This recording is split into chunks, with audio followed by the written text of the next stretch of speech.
Hey out there. Hey, I'm reporting from Chico, California. This is the last day of June 2013.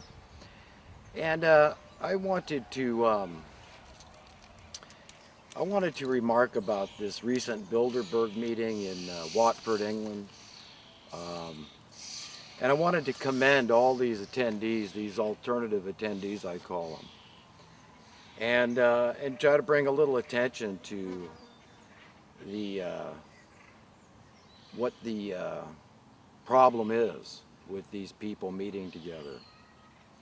And what you've got is a collaboration of government individuals and private individuals. And the private individuals are basically the people behind the government individuals. In other words, from the president on down in government, um, these are the mouthpieces for the real interests. And the real interests are the ultra rich, who you never hear about. It's not so much Bill Gates and Warren Buffett as it is the banking interests, the Rothschilds, the Rockefellers. And these people own basically as much as they want through fraud through fiat currency, this magic called money. And, standing up against these people is a very dangerous endeavor. And when you speak the truth to power, it's like you've got a bullseye on your back. And you're hated. You're for sure hated by the system, because the system does everything they can to keep people dumbed down, keep you ignorant, keep you confused, keep you disempowered. And this is the state they try to maintain. They try to keep you unknowing. The educational system plays into that, the mainstream media, all these people go along with the system because it's working for them. As long as their portfolio is good, they figure, you know what, this is to my benefit, so I'll go along with it. It's like the mainstream media always reporting how great it is when housing prices are going up, even the president. And to me, these people have two choices. They're either idiots that say this, or they're liars. And all the people that quietly go along with it, all the homeowners say, hey, it's all right, that's fraudulent, there's no basis for my house to go up in value, but it benefited me. It's capitalism. You're going to hell too with the rest of these people. If you buy into this system, you're basically evil. So just remember that. You might think that you're not, but you are. Because this entire economic reality that has been invented for us. And we need a complete reset of economic reality. And in this short video, I'm going to try to convince you that what I'm saying is true and right, and I'm not alone. I know what I'm talking about, and we need a complete change of how we look at things, the paradigm that we have from birth, cradle to grave. We have to see differently now. All these evil wiles going on in the world are invented. People benefit from what's called problem maintenance, I call it. So in other words, if the problem goes away, people's job security goes away too. They stop benefiting. So in other words, if you eliminate the war, if you eliminate crime, if you eliminate dirty fuel, if you eliminate national debt, and I could go on all day. In the medical industry, there's cures for diseases that many people don't want to acknowledge because their job security depends on the problem. It's all really that simple to understand what I'm saying and how you can fall into a category of being evil, unwittingly so. And I'm going to try to convince you that you need to think differently, completely differently. Everything you've learned is a bunch of crap from the pit of hell. Basically, that's where it comes from. It comes from these kind of Bilderberger meetings, and the politicians come out of there who are supposed to be working for you and I, the people. The true government is the people, even in a democracy, and much more so in a republic. So the individual rights really matter, you know. A system that works for some of the people is not working. It's got to be a system that works for everybody. And what it comes down to is one simple thing: sound currency. Sound currency will solve all humanity's solvable problems. And let me explain. It's not going to solve the problem of sin, of death, of diseases, of natural disasters, of predation. It's not going to solve any of those. So even if we had complete economic justice on Earth tomorrow, we've still got issues to contend with just being born human beings on planet Earth. It's a very dangerous planet. And our stay here is very tenuous at best. But it would solve all the other problems. And how it would do it is this: if you had a true free market, supply and demand based economy, it's capitalism at its purest, in its purest sense. What you have is a tide of prosperity over time that lifted all the ships being the individuals. So in other words, everybody would get steadily wealthier, no matter what, okay? Because the planet was getting wealthier, and since the planet belongs to all of us, and even an atheist can embrace this idea, that the planet belongs to everybody, then the wealth belongs to everybody. And this is the last thing these rulers want you to understand, is that if good was running this world, if decent people with the right motives were running this world, you would be born with a level playing field, a 100% voluntary-based reality.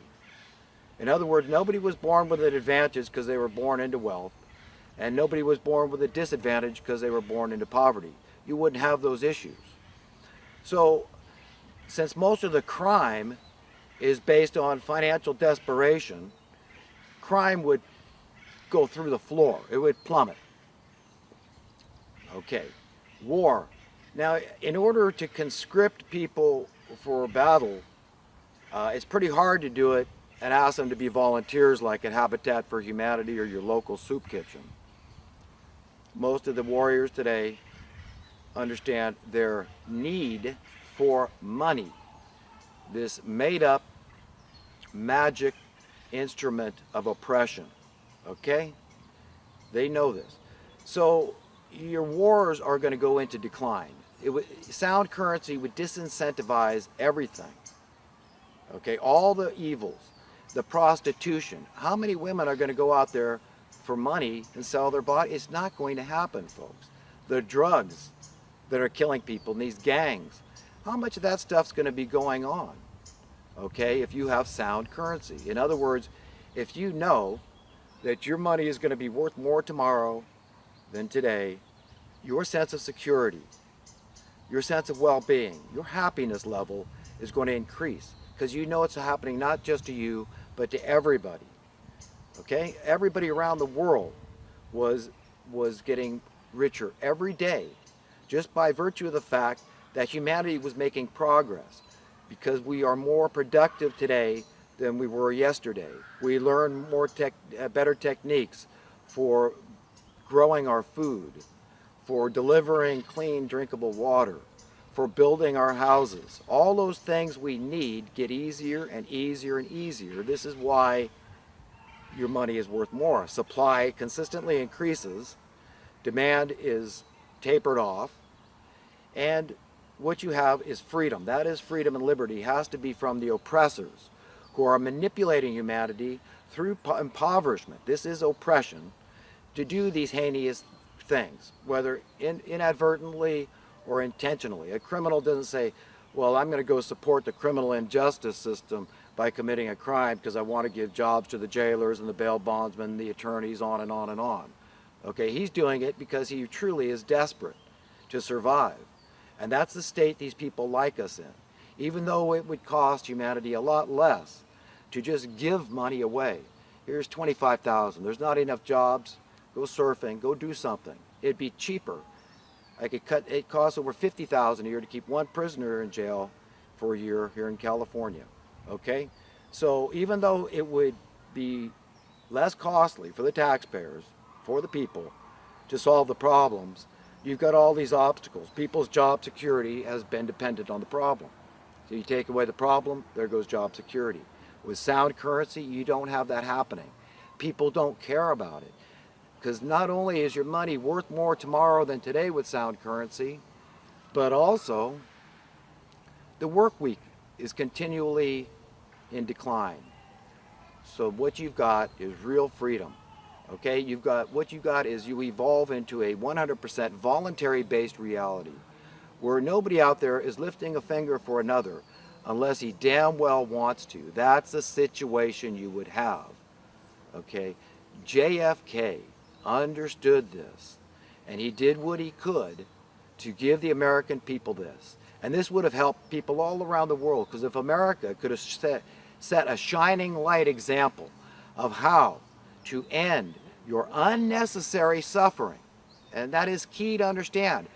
The suffering that I'm talking about ending is invented, okay? It's there for a reason. It's intentional, okay? It's not accidental. It's on purpose that you have this kind of suffering I'm talking about ending, okay?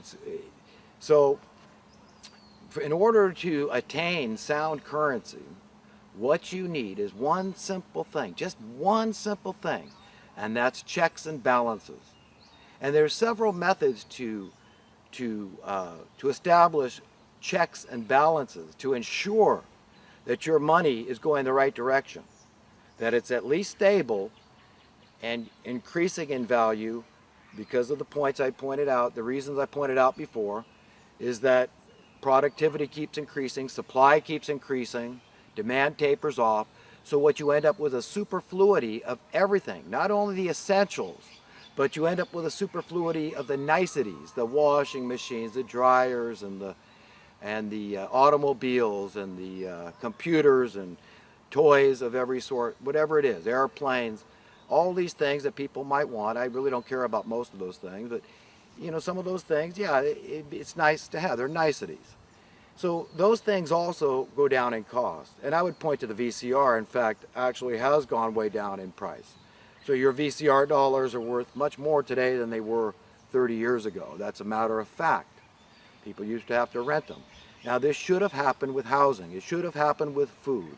It should have happened with energy, because there's no shortage. That would be the only justifiable reason for prices continually going up over the decades. The only logical, justifiable reason to say, oh, well, we have to subsidize this industry, the farmers had a famine. It's not that. Or that the housing, something happened terrible in the housing business and all the houses in the state burned up. Well, we could understand there's a housing shortage. So the prices may be a little higher because you got to get the workers and all that. You see? So there's no justifiable reason. Housing supply has gone way up over the decades. Energy supplies are way up. And use is down. In America, we've cut way back on energy. And so if I'm making sense to anybody out there, I hope you seize upon this and understand what it's going to take. So how are these checks and balances enforced? And what exactly am I talking about? Now some people, I know Max Kaiser points to interest rates being too low. And in a way, this would act as a check and balance if we could do it with certainty. Every year you adjusted the interest rates to make it, to fit into the cost of living rise. If you've got a cost of living that's going up, that means your money is being debased because of inflation. Your cost of living is going up, it's inflation. So you need a cost of living adjustment. So, you know, you can understand how that would work in a way as a check and balance, but that's been eviscerated by, fraud of every type. And